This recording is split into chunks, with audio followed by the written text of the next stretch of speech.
Okay, hi. So I'm coming to you from a different spot in my home than usual. Fun fact, this is where I do a majority of my reading in my house. This is my spot on the couch. You can't see it, but my legs extend out. It's like a chase lounger, and I also have a cat in my lap. So I wanted to talk today about mood reading. Like, what does it mean? And I am someone who considers myself a mood reader. Like, I have to be in the mood for a book. I pick things up when I'm in the mood for them. I'll put things down if I'm not in the mood for them, so on and so forth. But I'm also a person who loves data. I love logging and inventorying things. I have an inventory of the entirety of all the books I own and their reading status. I keep track of every book I read every year and a bunch of different stats on them. And I have been doing that for 5 years now. So I want to take a look at some of the data points from that and see am I as big of a mood reader as I think I am, and just a little bit more about each of the stats that I find interesting. So just to preface it, I am looking at data from 2019 to 2023. Obviously, 2020 is when the pandemic started, and 2020 and 2021, a majority of my time was spent at home, and so I did a lot more reading during that time. I also want to talk about my interaction with BookTube and bookish internet. So I started watching BookTube in, I believe, 2017 or 2018, and I didn't start my channel until early 2021. So I was watching BookTube for a good 3 years before I actually started participating by making my own videos. And I think each of those things has their own influence. I know that a lot of people will find BookTube and start a channel immediately, and I think that you might get both of those influences at the same time. But if I'm not looking at my data just from a qualitative perspective, I think that when I first found BookTube, a majority of the channels that I found were YA channels, and I think by the time I started logging this in 2019, I had realized that I wasn't a big YA reader, and I had started toning back on the amount of YA I read, but I don't have data from that time period, so this is more of my conjecture and memory. And then I started finding more channels that focused on adult books. And so then I remember when I first watched BookTube, I started acquiring many more books than I had previously owned. I had found it a few years after I had gotten out of college, and I had a lot more time on my hands. And so there was a lot more influence through sway of what people talked about loving, as opposed to knowing what I loved, because I was a reader as a child, and then I had about 4 years in college when I didn't read much, and then I became an adult reader, and I think that my taste changed a lot because I had matured and, yada yada. Okay, so I actually want to go through the data and look at it with you. So I'm going to start by the quantity of reading that I had, and I'll be putting stuff on the screen.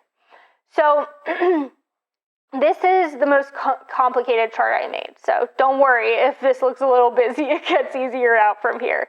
So I wanted to talk about pages read. So I like looking at the orange. So in 2019, I read about 36,000 pages, and I don't think this was pre-BookTube channel, and I wasn't really focusing on being an intense reader. It's just one of my main hobbies. You move into 2020, and that's when the pandemic was, and that is, of course, by far my biggest reading year, almost 52,000 pages. And then we get into 2021, which still was home, not doing much outside of the home most of that time, but it did drop a decent amount down to 37,000. 2022 was looks like my lowest reading year from this bunch at 29,000. And then 2023, I went back up to 31,000. So a little less than what I started out in 2019. I think that 2021 through 2023, having a booktube channel, I read less than I used to because there's the content creation time. I edit my videos because I don't really plan them. So I don't want you guys to have to listen to me like figure out a thought. Other things that have changed my amount of reading, and this is, I think, more obvious in 2022, is that I bought a house and I have been doing a lot of, I've been doing a lot of work around my house. I really like doing home improvement projects, so that takes up a lot of my time instead of being on BookTube. It also takes up a lot of my viewing time as well, so I don't watch nearly as much BookTube as I used to before I had a channel. Okay, so then I want to look at average. We'll start with the blue bar, because my number of books read, it's kind of fun. I think it's interesting because it goes up with the same capacity as so I'm looking at the blue line, just to be clear. It follows the same trend as the number of pages read, with the exception of 2023, where I only read 75 books, but I read more pages. And that has to do with the types of books that I read, which I'll get into a little later. And then DNFs I thought was interesting because it's hard to say why. So that's the yellow line. In 2019, I DNF'd only 4 books, and I was not as willing to DNF a book then as I was now. And you can see in 2020, I DNF'd 32 books. I think a majority of that had to do with owning a lot of, having bought a lot of books over the years that were not books that I actually wanted to read. They were books that were popular or what have you, and attempting them and just realizing they weren't worth my time and not struggling through them. And then in this year, in 2023, you can see the trend kind of goes back down. So in 2023, I only DNF'd 7 books, and that had less to do with not being willing to DNF a book, but the quality of my reading. I was reading a lot of series. I'm much less likely to DNF in the middle of a book. I might choose not to move forward with the series, but I'm more likely to do that in between books and get to the end of one and be like, I'm not going to continue on here, which wouldn't count for this list because it's actual books I did not finish. And then I think some of it has to do with honing in bookish tastes, but also not picking up as many. I'm less likely to DNF a book if I'm not picking up as many physically. And then average page count. This goes back to the number of books read. My average page count per book is kind of funny because it used to be about 3 in 2019, 2020, looking at the gray line. It was around 330 pages. And then in 2021, when I read a lot of books, it dropped to 262. I was reading a lot of novellas in translation. And then I was still in the 200s in 2022, 289. And then this year, having read a lot of fantasy, and I'm saying this year, but it's 2024 when I'm recording this, that's fine. The last full year, in 2023, I read that my average was 424. And this was greatly reduced, actually, by a few books I read at the end of the year that were less than 100 pages. But I was reading books that were upwards of 1,000 pages pretty consistently. Hence why I only read 75 books, but my page count was on par. Anyway, that was the quantity of my reading. Now I want to kind of move on into quality. I think that this kind of goes along with DNFs. So this is the percentage of books that I liked or loved. I started rating things differently after 2019 or after 2020. So in 2019 and 2020, I was giving star ratings to things on my personal spreadsheet. I stopped doing that now.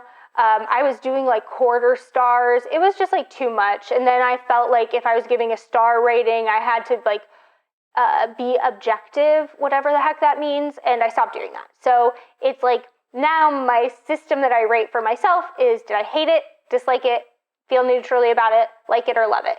has nothing to do with the quality of the book. There could have been a book that I read that I thought was like not the best written, but I loved it, or I really liked it. I probably am not going to love a book that's super poorly written.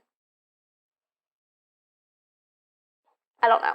So this is personally for me. I don't log these things on Goodreads. It's just so I remember how I felt about a book. So you can see 2019 was my lowest percentage year. I only liked or loved 30% of the books that I read, which is crazy. So this is also back when I didn't DNF books I wasn't enjoying. So a lot of the books I probably felt neutrally about, but had I read them in later years, I would have DNF'd them.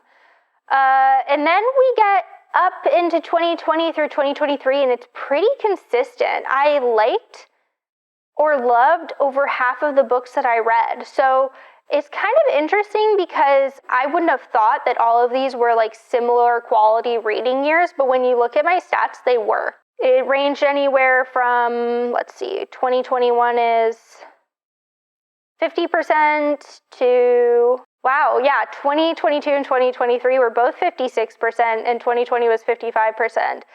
That's pretty consistent. So I'm not a front list reader, usually, but I think that this chart is kind of funny because the year that I DNF'd, or the year that I wasn't DNFing, that I wasn't enjoying stuff as much in 2019, I read my highest number of new releases, so books that came out that year, which was 21%. I ended up getting away from backlist reading front list reading as much and reading more backlist books. And it dropped in 2022 to only 5% of my reading. And then this year it bumped back up. And in 2023, I was doing a lot of mood reading. So if I saw something and it looked interesting to me, I just put it on my reading list and almost immediately picked it up. So I don't know if that just kind of speaks to being better at DNFing, being better at understanding the types of books that I read, or kind of just happenstance. Yeah, then we could look at adult. So I kind of talked about this at the beginning, but you can see that the percentage of books that I read that are adult books has kind of been going up from 2019 and then staying pretty consistent.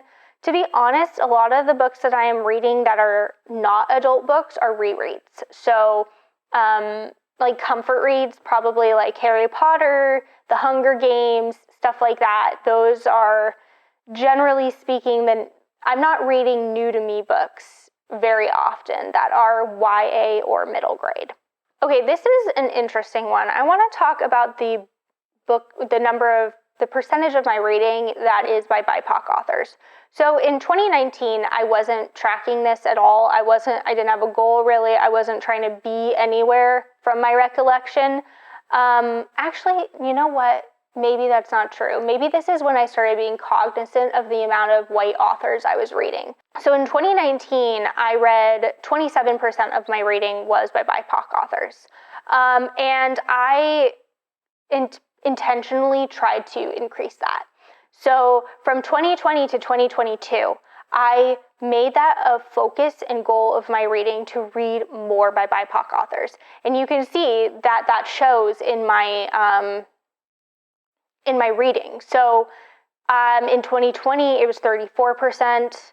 In 2021, it was 50%. And in 2022, it was 49%. So half of the books that I read were by white authors and half were not. And then in 2023, I did a complete year of mood reading. So that meant I wasn't participating in any readathons. I wasn't participating in really anything in the community, which is something I kind of want to talk about in a separate video because I want to talk about that experience, being trying to do that type of year of mood reading. But conversation for a different day. But I also was reading a lot more series, which we'll talk about, and then you consistently are reading the books by the same author over and over again, and I read a bunch of books by Brandon Sanderson and Robin Hobb in the year. And so a lot of white people and white authors get really defensive about this subject. They get really defensive, and they act like like BIPOC people, BIPOC authors are just like taking up unnecessary space, or we're like putting them first, or whatever nonsense people come up with. And I just want to talk about this in terms of my own reading, because I intentionally like put a lot of thought into reading more books by BIPOC authors. And even at the peak of that, I only got to 50%. Only half of my reading, I'm saying only, half of my reading was. But then the year that I decide not to put any thought into that, it drops back down again to 24%. So I was picking up books that I owned, books that were popular, I was being influenced more in my reading, but also based off of knowing my taste a little bit better than I had in previous years. So when people say that, you know, BIPOC authors are taking up more of the space and like they're most of what's getting published and it's as hard as a white author to be published, I just think that's complete trash. And I think that it shows that if you don't put intention into reading BIPOC authors, at least for me, then it's less likely to happen, because there are more white authors getting pushed, there are more white authors being praised, and so you just hear about them more and you're more likely to read them. Now I'll jump into series, because I was just kind of talking about that in my previous little section. Now, series is not necessarily just fantasy series. So anything that is a part of a series, even if they are like non-serial, so you don't have to read them in order. So I think that when you look at my series percentage, in 2023, it obviously skyrocketed. Like the highest before that was 37%, and it went up to 55%. So it went up almost 20%.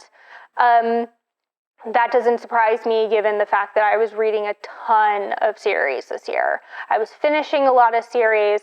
I read a lot of big series, but they were mainly fantasy. And then I believe that if you look at the series that I was reading from 2019 to 2022, there were obviously fantasy series in it, but some of it was romance. Like I was reading like Ruby Dixon, I believe, at the end of 2019 into 2020. So anything that was in a romance series counted here as well. Let's move into international, because I had a goal in 2020, 2021 to read more books in translation. I didn't put that as a graphic on here, but I think it's interesting that this actually doesn't change that much from year to year. Now, where they're from might be different, because I basically said anything that was not like a US author counted as international. So a lot of these throughout the years, it could be Canadian authors, authors from the UK, white authors from Western countries, and this graphic isn't getting isn't going to show that level of detail. But 2021, which I think is the year I read my most books in translation, was the highest at 39%. But this stays relatively consistent, which is kind of interesting to me. Okay, this one is, I knew this was happening, but this is kind of fun for me, because audiobooks are something that I slowly incorporated into my readings. I had not even known audiobooks were a thing until probably like 2016, 2017. And that's when I started kind of consuming them.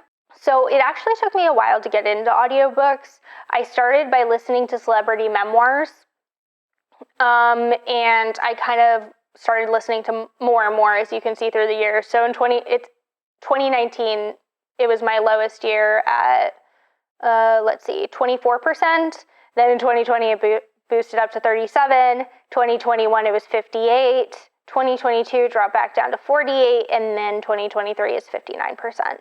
A majority of my reading now is on audio. I like being able to do things while I'm reading. I'll do it in the car on the way to and from work. I'll do it at the gym if I'm on the treadmill. And then, like I've said, I do a lot of home improvement projects. So I will be listening as I'm doing things around the house or just doing my chores. Okay, moving on to my last section, which is what we generally think of when we say that we're a moved reader. It's what genre are we reading? This one, a little bit more complicated, but I kind of looked at the last 3 years and I looked at my top 3 genres. And it was consistent. So in 2019, my top genre was fantasy. Now, just to be clear, high, low, fantasy, like this is based off of how I decide what a genre is. So something like Babel by RF Kuang is a historic fantasy. It's a historic setting that has a fantastical element. And something like that I would probably most likely classify as a historic fiction and not a fantasy. So it does have fantastical elements. So for me, it's kind of like what the main genre is that I'm reading. And so some of them are low fantasy, like fantasy that take place, like, or urban fantasy, whatever you want to call it.